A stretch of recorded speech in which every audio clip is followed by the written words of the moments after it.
Can you imagine what the mood in the local Mitsubishi office was like when they had learned of the Fiat fullback launch?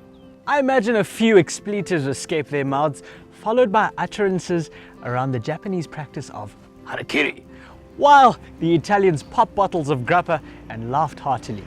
Well, perhaps the laughter was short-lived, because even though Fiat scooped them with a badge-engineered variant of their own product, the Triton has finally landed, and the pedigree of the Mitsubishi brand could just tackle the poor fullback into oblivion. Let's take a closer look. Now, we all know how crowded the Bakkie ambit is in South Africa. It is a bustling flea market in which many wares are peddled, from the fleet category to family-orientated interpretations with a focus on urban and outdoorsy lifestyles. Mitsubishi had to box clever, so they are targeting the latter field. According to the manufacturer, trying to chase volume in the lower echelons would have been tricky because of pricing difficulties. So they decided to keep things simple, offer one version with one engine choice, aimed towards the higher tier of the segment. The previous Triton seemed to divide opinion with regards to styling.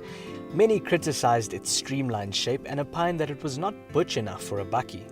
Well, the latest version hangs onto that J-shaped rear quarter, which is purported to help in packaging the vehicle more cleverly. Apparently, it frees up a bit more space in the load bay, in addition to maximizing rear cabin space. So if you thought that the old Mitsubishi Triton was a little too pretty, this new model will address your reservations.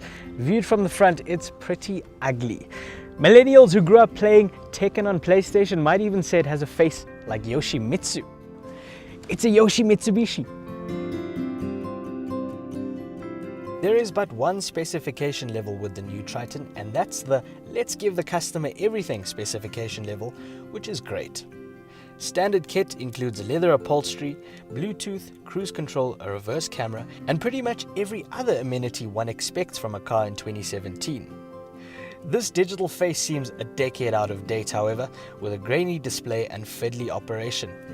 As for perceived quality, things are acceptable.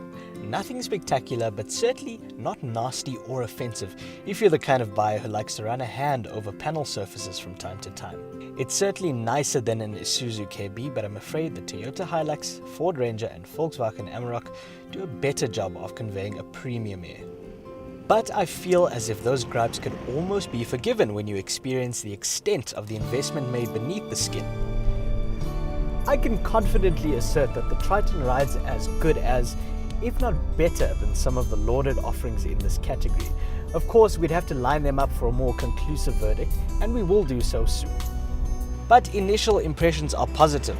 The suspension does a stellar job of sucking the punch out of potholes and rippled tarmac before it filters through the cabin and causes occupants to jiggle around.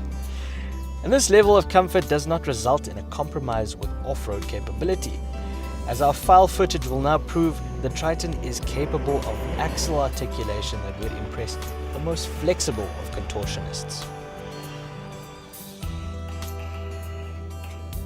The cabin is remarkably quiet, and this engine operates with impressive smoothness.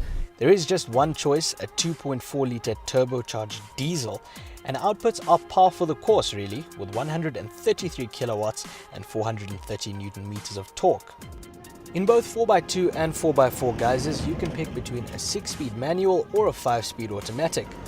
The latter might sound old school, but it really complements this diesel unit and makes for agreeable progress.